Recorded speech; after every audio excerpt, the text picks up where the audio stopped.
नमस्कार। मैं हूं संजीव श्रीवास्तव। आप देख रहे हैं 4 PM न्यूज नेटवर्क।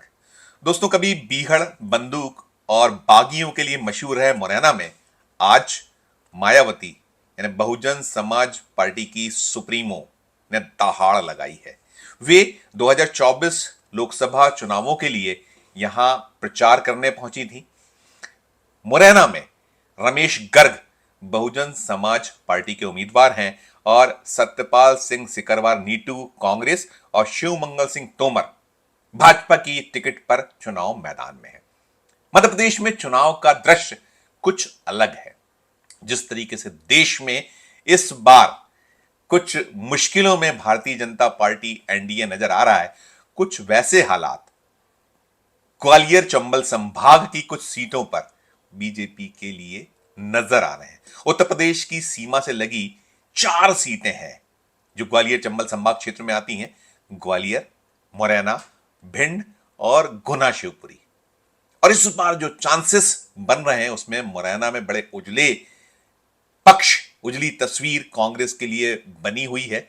साथ साथ भिंड को लेकर भी कांग्रेस आशान्वित है, लेकिन ये आशाएं कितना रंग लाएंगी वो तो 4 जून को जब नतीजे आएंगे तब पता चलेगा।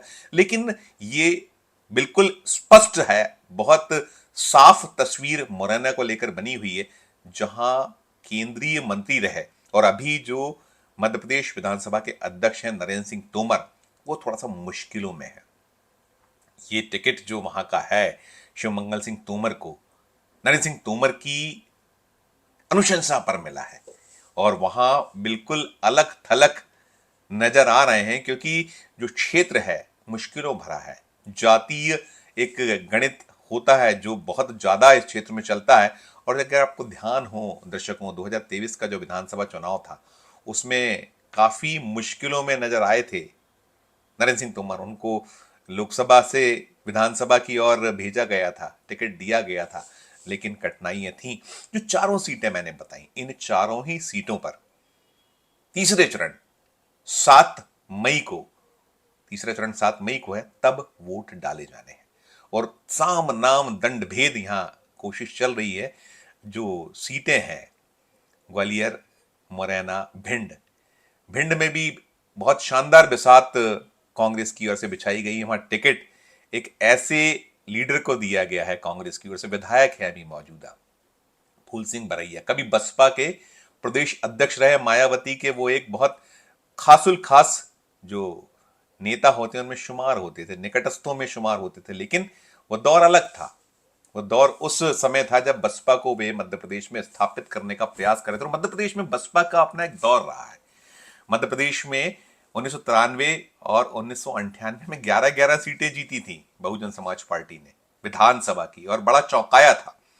तब 320 का सदन होता था और उस सीटों को जीतकर लाइमलाइट में आई थी। और उसके बाद लोकसभा चुनाव में भी ऐसे मौके आए थे जब एक सीट मध्य प्रदेश की रीवा को जीता था बहुजन समाज पार्टी ने, और 1996 में तो कमाल कर दिया था, 2 सीटें जीती थी।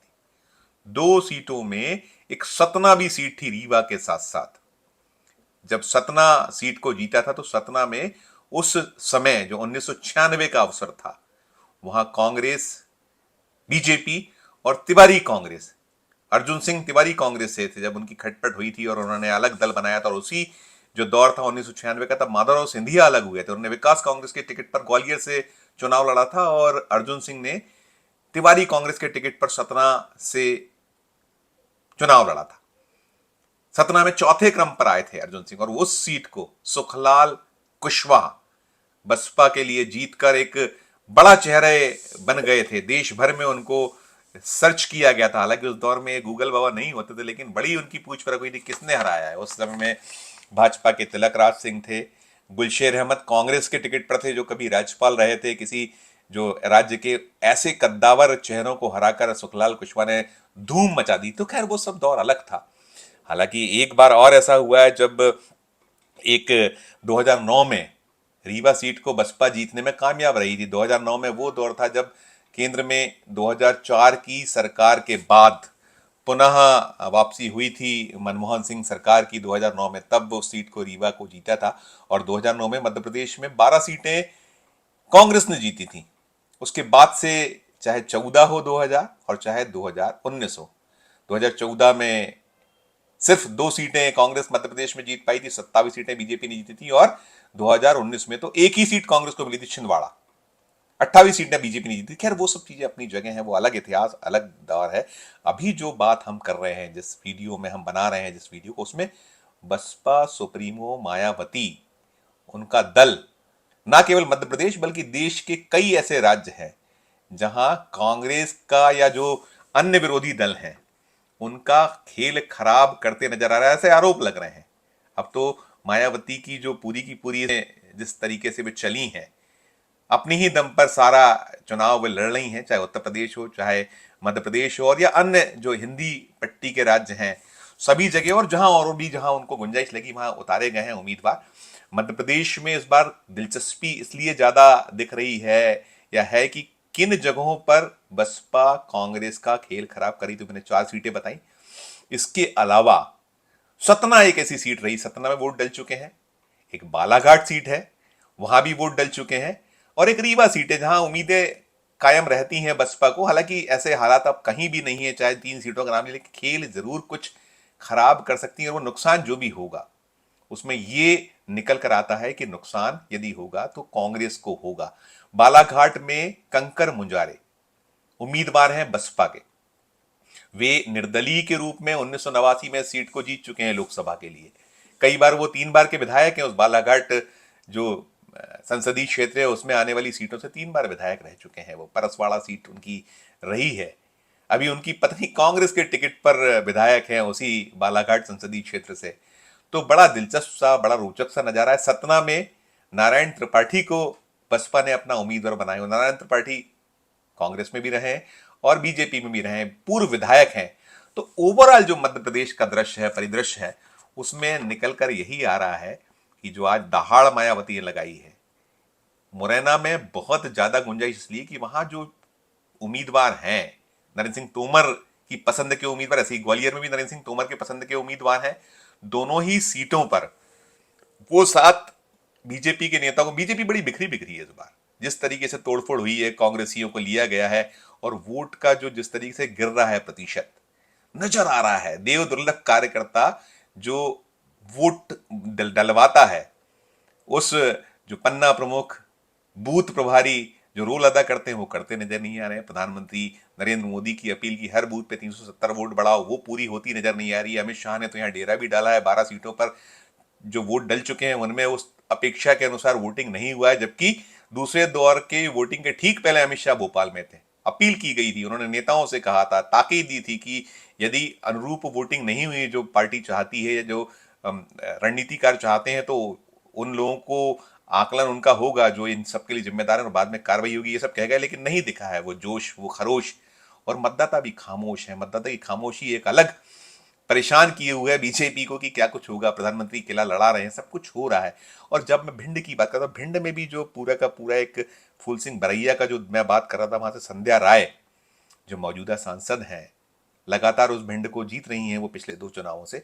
साथ साथ वहां भी अभी हाल ही में कुछ पिछले सप्ताह में जो बीता है, ये सप्ताह बीत गया है, आज संडे है, तो इसी सप्ताह में देवाशीष जरारिया को टिकट दिया है। देवाशीष जरारिया ने पिछला चुनाव कांग्रेस के टिकट पर लड़ा था और वो राहुल गांधी के पसंद के तौर पे वहां उभर के आए थे, और उसके हार के बाद वो लगातार किला लड़ाते रहे थे, लेकिन उनका टिकट कटा तो वे बाद में बसपा की गोद में जा बैठे। तो ओवरऑल जो ये ग्वालियर चंबल संभाग जो है, क्षेत्र है जो यूपी से लगा है, वहां अगर कठिनाई पैदा हो रही है कांग्रेस को, तो बसपा के कारण ज्यादा कठिनाई हो रही है। बहुत ऐसा दृश्य बन गया। और जो मायावती ने आज जिस तरीके से वहां दहाड़ लगाई, पहले वो 19 अप्रैल को रीवा आई थी, रीवा में दूसरे चरण में वोट पड़े थे, तो उसके ठीक पहले 26 अप्रैल को वोट डाले गए, 19 अप्रैल को उन्होंने वहां सभा की थी। वहां पूरी तरीके से जो वो कांग्रेस बीजेपी को आड़े हाथों लेती हैं, वैसा ही कुछ हुआ था। आज यहाँ मुरैना में भी लिया गया है। लेकिन ये जो इस बार की स्थितियां हैं, मायावती के बारे में सभी जानते हैं कि मायावती मौके के अनुसार राजनीति करती रही हैं। यूपी में उनका अलग दौर था, वहां भी वो अब ढलान पर हैं, उतार पर हैं। वो जो कई बार मुख्यमंत्री रही, वो अलग अलग अवसरों पर वो समाजवादी पार्टी के साथ मिलकर लड़ी भी, सरकार भी उन्होंने बनाई थी। बीजेपी के साथ भी उन्होंने हाथ मिलाया था, कांग्रेस से भी हाथ मिलाया था, चुनाव लड़ी थी। तो ओवरऑल जो स्थिति है, अब तो वो फिलहाल जो अलग थलग चल रही, लेकिन ये जो स्थिति है, ये मानकर चला जा रहा है कि जो कुछ भी बसपा की ओर से होगा, चाहे वो मध्य प्रदेश हो, उत्तर प्रदेश हो, अन्य राज्य हो, जिसमें भी वो उतरे हुए हैं उसके उम्मीदवार, वहां नुकसान यदि किसी को पहुंचाएंगे तो वो कांग्रेस को ज्यादा नुकसान होगा, बनस्पत बीजेपी। जबकि सांप्रदायिक शक्तियों को रोकने की बात मायावती भी करती रही थी, लेकिन वही कि वो मौके की राजनीति करती है, और जब चुनाव आते हैं, लोकसभा विधानसभा चुनाव, तो उनका विंडो खुल जाता है। हर राज्य में उनका विंडो होता है, जो टिकट के लिए अलग अलग दलों में प्रयास करते रहते हैं, और जब टिकट नहीं मिलता है तो थक हार कर, ये जब वो उस मूल जो पार्टीज हैं, प्रमुख पार्टियां, वहां से निराश होते हैं, तो बसपा के विंडो पर आकर टिकट पा जाते हैं। कुछ वैसा ही नजारा है। क्या कुछ होगा ये तो 4 जून को सामने आएगा, लेकिन हाँ, अभी मायावती की आज की सभा और उनकी पूरी की पूरी जो मध्य प्रदेश को लेकर रणनीति है, वो चर्चाओं में बनी हुई है। क्या होगा वो जो नतीजों के आने के बाद साफ होगा। फिलहाल इस वीडियो में इतना ही। हम पे किसी नए वीडियो के साथ आपके समक्ष उपस्थित होंगे। हमारी अपील कि हमारे चैनल को लाइक कीजिए, सब्सक्राइब कीजिए, और यदि ज्वाइन का बटन नहीं दबाया मध्य प्रदेश का, तो ज्वाइन का बटन भी दबाइए। साथ साथ बेल आइकन दबाइए, ताकि हर खबर हमारी आपको वक्त पर मिल सके। साथ में इस वीडियो को अधिक लोगों को शेयर कीजिए। वीडियो कमेंट बॉक्स में जाकर कमेंट जरूर कीजिए कि वीडियो आपको कैसा लगा, और देखते रहिए 4 PM Madhya Pradesh, 4 PM national और 4 PM हमारे अन्य राज्यों के चैनलों को। धन्यवाद, नमस्कार।